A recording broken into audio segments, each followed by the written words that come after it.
আসসালামু আলাইকুম সুপ্রিয় দেশবাসী।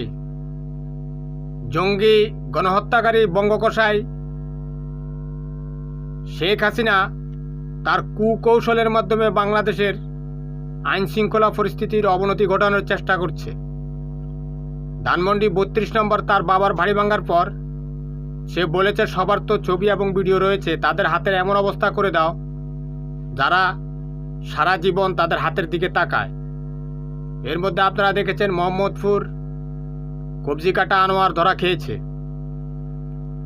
বুঝতে পারছেন তো শেখ হাসিনার হাতের দিকে তাকানো আর কবজি কাটা আনোয়ারের কাজ।